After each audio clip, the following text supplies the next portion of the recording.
Dans ce tuto, nous allons voir comment effectuer un gabarit. Alors c'est vrai que quand on prend SketchUp, on ouvre SketchUp, on a plusieurs en fait modèles qui correspondent peut-être pas à notre unité de travail. Donc on va en créer un. Je vais recommencer en fait depuis le début. Donc en cliquant simplement sur le simple, on va paramétrer notre vue, la couleur et le nombre de calques. Donc je vais cliquer simplement sur simple, mettre, et on va voir ensemble comment paramétrer cet élément.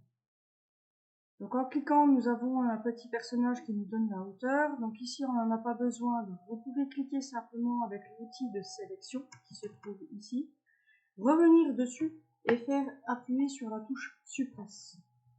Puis après, nous allons aussi utiliser les barres outils de vue pour se positionner en vue du dessus. Donc si vous n'avez pas en fait toutes ces barres outils, il suffit simplement, donc vous avez vraiment deux choix, soit faire un clic droit et choisir en fait les barres outils que vous avez besoin.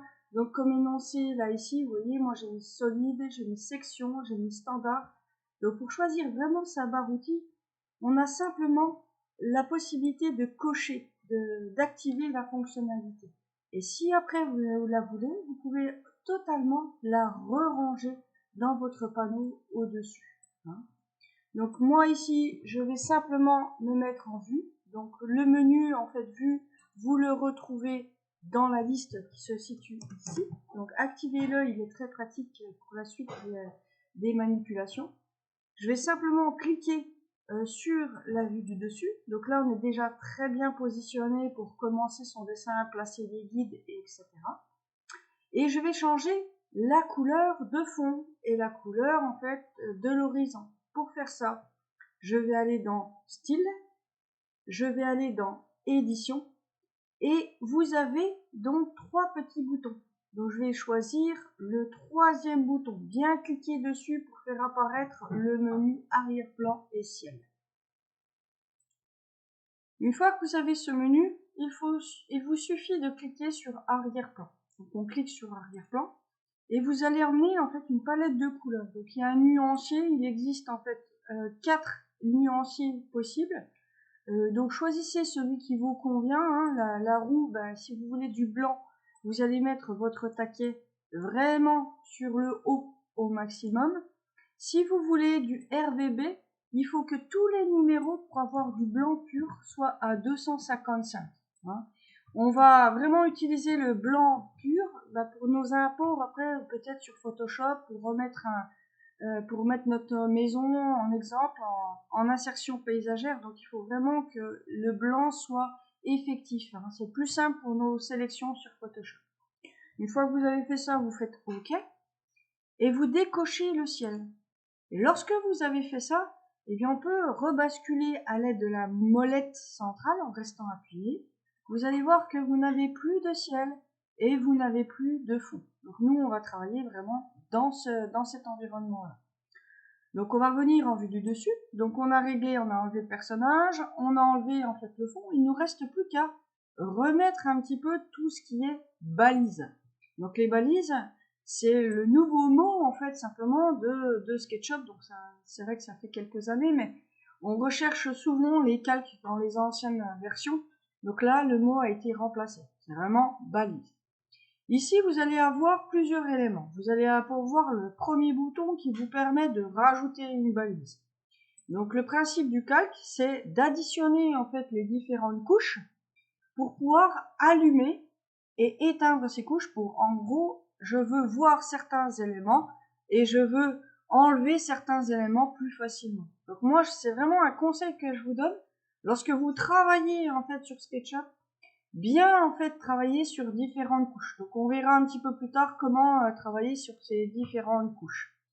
Là ici, je vais créer toute une arborescence de calques. Donc les plus utilisés, par exemple, si vous faites de l'habitation, je vais créer un calque qui va s'appeler mur extérieur. Je vais additionner un nouveau calque et je vais l'appeler par exemple cloison. Et je vais faire comme ça toute ma structure. Donc après, je vais faire sol. Et on va faire, qu'est-ce qu'on pourrait faire? Mobilier, porte, et fenêtre. et fenêtre. Donc une fois que vous avez créé en fait tout ça, vous voyez, vous avez vraiment votre arborescence qui se crée. Donc on a placé nos barres outils, on a réalisé nos balises, il ne nous reste plus qu'à créer le modèle. Donc le modèle, on va avoir besoin de vérifier aussi les unités. Pour vérifier les unités, vous avez fenêtre et info sur le modèle. Donc vraiment paramétrer jusqu'au bout votre gabarit, puisque après vous allez avoir besoin de celui-ci. Donc pour éviter d'aller toujours dans certains menus, on a meilleur temps de le faire tout de suite. Unité, revérifier si vous êtes en pouces, vous pouvez choisir les unités en fonction de votre cœur de métier.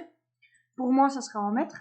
Et je choisis ma précision. Donc attention au niveau de la précision, ça a une incidence lorsque vous allez taper des mesures sur un trait, sur un rectangle. Donc si vous mettez 0 ici, je ne pourrai pas vous taper 1,50 m par exemple, ou 1,55 m. Donc mettez bien deux chiffres. Après la virgule, c'est le minimum que vous devez avoir. Après, on n'est pas en mécanique, donc n'allez pas plus loin. C'est pas nécessaire.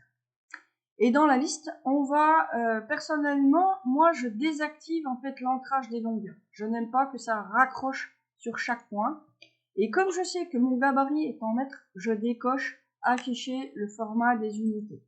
Et sur la partie du dessous, lorsqu'on créera des repères à l'aide simplement du rapporteur où on fera des rotations, et bien automatiquement on aura un ancrage qui sera 15, donc 15, 30, 45.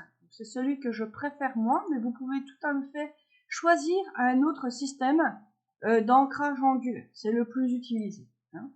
Donc après, une fois que c'est bon, il n'y a pas de validation nécessaire. Le fait d'avoir choisi dans cette liste, vous n'avez plus qu'à valider en fermant le panneau info sur le modèle. La dernière étape qui nous manque ici, c'est l'enregistrement du modèle en tant que tel. Donc on va faire fichier, enregistrer comme modèle type. Dans le nom que je dois mettre, je peux mettre mon prénom, je peux mettre l'unité. Donc moi je mets toujours l'unité, même si après il me le donne. Mais vous pourriez faire plusieurs gabarits, par exemple un gabarit mètre pour tout ce qui est paysager. Et puis un gabarit mètre, par exemple, on reverra, où vous insériez d'autres calques et vous l'appelleriez par exemple bâtiment. Donc vous pouvez en faire autant que vous voulez, vous n'êtes pas limité. Donc là, dans la description, vous pouvez mettre mon gabarit pour les aménagements extérieurs. Donc ça, ce n'est pas obligatoire, d'accord? Et en revanche, le nom du fichier reprend le nom de votre modèle. Donc ça, il faut le laisser. C'est le fichier type. Il se basera à chaque fois sur ce type de fichier. Et là, définir comme modèle type, c'est mon préféré. Donc c'est celui qui va s'ouvrir par défaut. Donc une fois que c'est fait, je fais enregistrer. Et là, mon modèle est préparé.